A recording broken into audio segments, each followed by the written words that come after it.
এয়া চাই আছে খাটাং খবৰ AG নিউজ। আজি ধেমাজি জিলাৰ বিভিন্ন অঞ্চলত মহিলা উন্নতি সবলীকৰণৰ কাৰণে প্ৰাক্তন আলফাৰ কেন্দ্ৰীয় সমিতি আদৰণীয় পদক্ষেপ। এই সংগঠনটোৱে পথাৰ আমাৰ বজাৰ আমাৰ শ্লোগানেৰে মহিলা মৌচাৰ সমিতি গঠন কৰি মহিলাসকলক আগবঢ়াই নিবলৈ মহিলা সমিতি গঠন কৰে।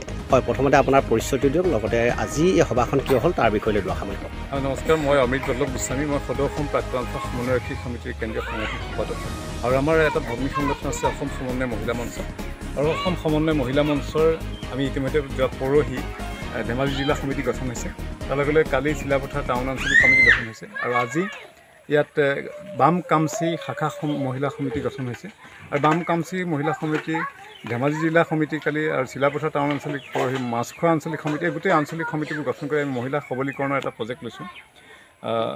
অৰ্থনৈতিক যিটো আমি বিপ্লৱ আৰম্ভ কৰিছোঁ অসমত সদৌ অসম প্ৰাক্তন আলফা সমন্বয়ৰক্ষী সমিতিৰ তত্বাৱধানত, ইয়াত অসম সমন্বয় মহিলা মঞ্চৰ আমি সহযোগী হিচাপে লৈছোঁ।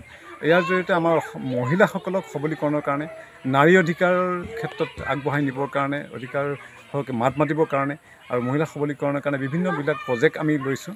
সেই প্ৰজেক্টবিলাকৰ অংশ হিচাপে আমি ইয়াত ইতিমধ্যে চিলাপথাৰত আমি মুগাৰ তাত পাট মুগাৰ কাপোৰ ইণ্ডাষ্ট্ৰী আৰম্ভ কৰিবলৈ এটা প্ৰজেক্ট লোৱা হৈছে। আৰু এতিয়া আজি ইয়াত বাম কামচি গাঁৱৰ মহিলাসকলে আজি বাম কামচি শাখা মহিলা সমিতি গঠন কৰিছে। ইয়াৰ লগে লগে শ্ৰীপানী অঞ্চলত শ্ৰীপানী শাখা আঞ্চলিক গঠন হোৱাৰ পিছত ইয়াত এটা বৃহৎ প্ৰজেক্ট আৰম্ভ কৰিম। এনেধৰণেই আমি আগবাঢ়িম।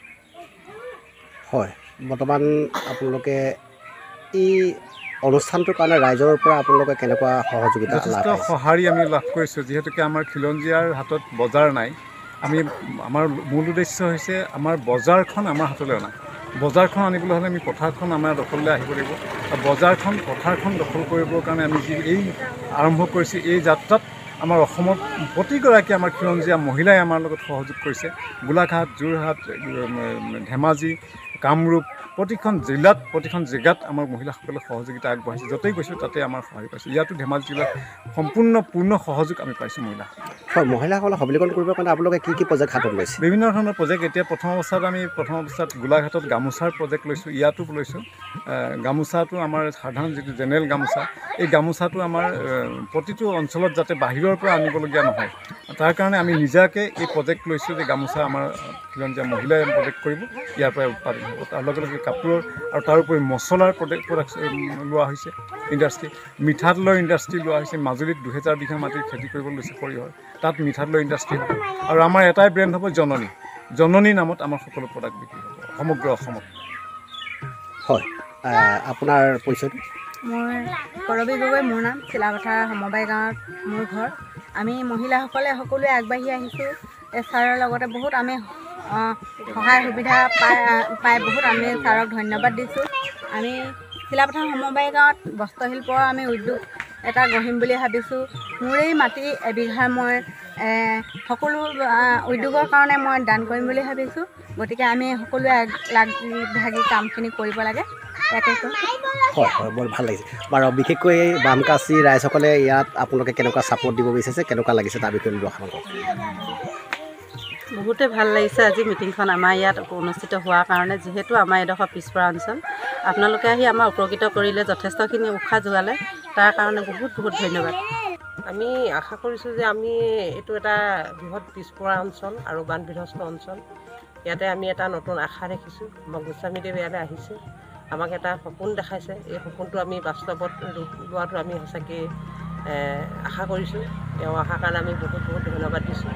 আৰু অনাগত সময়বিলাকত তেওঁ আমাৰ লগত থাকি যাতে আমি কৰা কৰ্মবিলাকত তেওঁ আমাক সহায় কৰি যায়, এয়া আশা কৰিছোঁ। হয়, বৰ্তমান মহিলাসকলে আপোনালোকৰ ইয়াত তেনেকৈ উন্নতি পথত যাবৰ কাৰণে কিবা সুবিধাবিলাক আছেনে, আপোনালোকে কৰিছেনে? সুবিধাবিলাক মহিলাবিলাকে বিচাৰে, কিন্তু এতিয়ালৈকে আমি একো সুবিধা পোৱা নাই আৰু পাম বুলিও আশা কৰা নাই। আৰু এনেকুৱা এটা আমাৰ অৱস্থাত আছোঁ আমি, কাৰণ আমাৰ মহিলাবিলাকৰ যিখিনি কৰ্মদক্ষতা, সেই কৰ্মদক্ষতাবিলাক আমি সাধাৰণতে লাহে লাহে লোপ পাবলৈ আৰম্ভ কৰিছোঁ। কাৰণ বয়সো এতিয়া উঠি অহা যিখিনি আমাৰ মানুহ মহিলাবিলাক, তেওঁলোকেও নিৰাশাত ভুগি আছে, কাৰণ সন্মুখত একো দেখা নাই। হয় আপোনালোকে বন্ধন বেংকৰ লোনটো লৈছে নাই আপোনালোকে সকলোৱে মহিলাৰ মূৰত আমাৰ ঋণৰ বোজা আছে আমি মাইক্ৰ' ফাইনেন্সৰো বহুগৰাকী মহিলাৰ মূৰত ঋণৰ বোজা আছে আৰু এতিয়া বৰ্তমান এতিয়া আমাৰ যিবিলাক এছ এছ জি গোটবিলাকতো এতিয়া আমাক ঋণ দিছে আৰু সেইবিলাকতো আমি এতিয়া ঋণ ঘূৰাই দিব লাগে এতিয়া ধৰক আমাৰ সেইবিলাকো আমাৰ ঋণৰ বোজাই হৈ আছে আমি এতিয়া সম্পূৰ্ণ আমাৰ হাত ভৰি বন্ধাৰ নিচিনা হৈছে আমি যদি কিবা এটা কৰ্মসংস্থাপন পাওঁ ধৰক আমাৰ পৰিয়ালটোৰ লগতে আমি নিজকো আমি আগবঢ়াই নিব পাৰিম সন্তানবিলাককো আমি আগবঢ়াই নিব পাৰিম আমি সেইটো এটা বহুত আশা কৰিছোঁ আমি গোস্বামীদেৱে আমাক সহায় কৰিব বুলি আমি আশা কৰিছোঁ হয় তাৰ ওপৰত আপুনি কি ক'ব বিচাৰে বৰ্তমান বহুত ৰাইজসকল মানে লোনত ডুব গৈ আছে আৰু তেওঁলোকে সবলীকৰণ বিচাৰিছে আৰু তেওঁলোকে আঁচনি কেনেকৈ ধৰণে দিব পাৰে কি দিব পাৰে আপুনি দুআষাৰমান কৈ দিয়ক আচলতে অসমৰ প্ৰতিঘৰ মহিলাই এতিয়া ঋণৰ বোজা লৈ আছে বিভিন্ন মাইক্ৰ' ফাইনেন্স হওক বন্ধন বেংক হওক জৰিয়তে প্ৰতিটো বেংকৰ পৰা ঋণত বোজা লৈ আছে আৰু এনেকুৱা অৱস্থাত আমাৰ এটাই কথা যে আমি স্বাৱলম্বী হ'ব পৰাকৈ আমাৰ হাতত বিকল্প কোনো ব্যৱস্থা নাই যদিহে আমি ইণ্ডাষ্ট্ৰিয়েল ছেক্টৰত এগ্ৰিকালচাৰ ছেক্টৰত বিজ্ঞানসন্মতভাৱে আমি আগনাবাঢ়োঁ আৰু সেইকাৰণে আমি এই পদক্ষেপ লৈছোঁ সদৌ অসম প্ৰাক্তন আলফা সমন্বয়কাৰী সমিতিৰ মজিয়াৰ পৰা অসম সমন্বয় মহিলা মঞ্চ গঠন হৈছে জনগোষ্ঠীয় সাংস্কৃতিক ঐক্য মঞ্চক আমি সহযোগী হিচাপে লৈছোঁ এই গোটেইকেইটা আমি মিলি পেলাই আমি অসমৰ খিলঞ্জীয়া মানুহবিলাকক স্বাৱলম্বী হ'ব পৰাকৈ প্ৰতিটো পৰিয়াল স্বাৱলম্বী হ'ব পৰাকৈ যাতে কেৰেলালৈ বেংগলোৰলৈ আমাৰ ল'ৰা যাবলগীয়া নহয় তাৰ কাৰণে আমি এইখিনি প্ৰচেষ্টা লৈছোঁ যে ইণ্ডাষ্ট্ৰিয়েল ছেক্টৰত আৰু এগ্ৰিকালচাৰ ছেক্টৰত আমি আগবাঢ়িম বিজ্ঞানসন্মতভাৱে তাৰ কাৰণে আজি শ্ৰীপানীত হ'ল আৰু আজি ইয়াৰ নীলক্ষৰ এই অঞ্চলত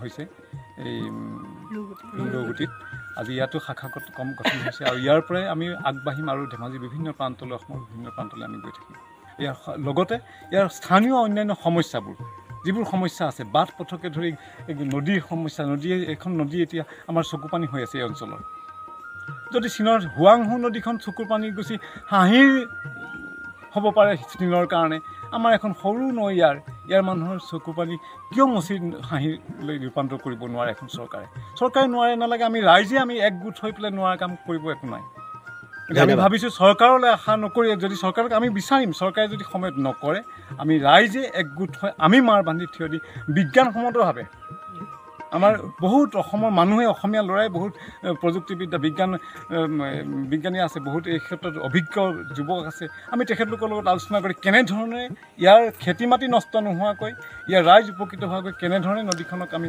এটা সঠিক গতিলৈ নিব পাৰি তাৰ আমি প্ৰচেষ্টা কৰিম এয়া শুনিলে আমাৰ প্ৰাক্তন আলফাগৰাকী মন্তব্য বিশেষকৈ মহিলাসকলৰ সবলীকৰণৰ কাৰণে আৰু নিবনুৱা যুৱক যুৱতীসকলক আগবঢ়াই নিবৰ কাৰণে তেওঁলোকৰ পদক্ষেপ সঁচাকৈ অতি সুন্দৰ যদিহে তেওঁলোকে এই সংগ্ৰামত যদি জয় হ'ব পাৰে বিশেষকৈ আমাৰ মহিলাসকলক যি তেওঁলোকে গামোচা বোৱাৰ পদক্ষেপ লৈছে অসমত এটা ডাঙৰ উদ্যোগ গঢ়িবৰ কাৰণে যাতে গামোচা বিদেশৰ পৰা বাহিৰৰ পৰা যাতে নাহে ঠিক তেনেকৈ মুগাৰ কাপোৰ বোৱা নানা ধৰণৰ চাদৰ মেখেলাৰ বোৱা উদ্যোগ গঢ়াৰ তেওঁলোকে সপোন দিছে আৰু লগতে যুৱকসকলক খেতি পথাৰৰ দ্বাৰাই তেওঁলোকে স্বাৱলম্বী কৰাৰো আশা দিছে বৰ্তমান গোগামুখত 50 বিঘা মাটি তিল খেতি কৰিবৰ কাৰণে 100জন নিবনুৱা যুৱক তাত সংযোগ হৈছে আৰু আশা কৰিছোঁ সেই তিল খেতিৰ দ্বাৰাই সেই 100জন যুৱকৰ যাতে তেওঁলোকৰো স্বাৱলম্বী হ'ব ঠিক এনেধৰণে অসমত বিভিন্ন ঠাইত বহুত মাটি পৰি আছে যিবিলাক মাটি খেতি পথাৰ হোৱা নাই সেই পৰি থকা মাটিবিলাকত তেওঁলোকে নানা ধৰণৰ খেতি কৰাৰ ব্যৱস্থা গ্ৰহণ কৰিম বুলি কৈছে সুন্দৰ পদক্ষেপ আশা কৰিছোঁ অসমৰ ৰাইজৰ সঁচাকৈ উন্নতি হ'ব বুলি আশা কৰিছোঁ ধন্যবাদ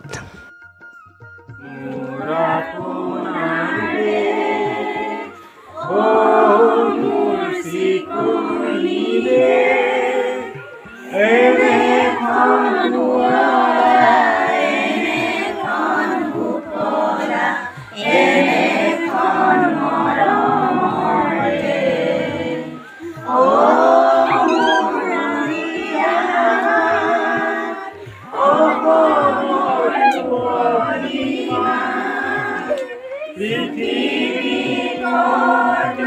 বিচাৰি জনমটো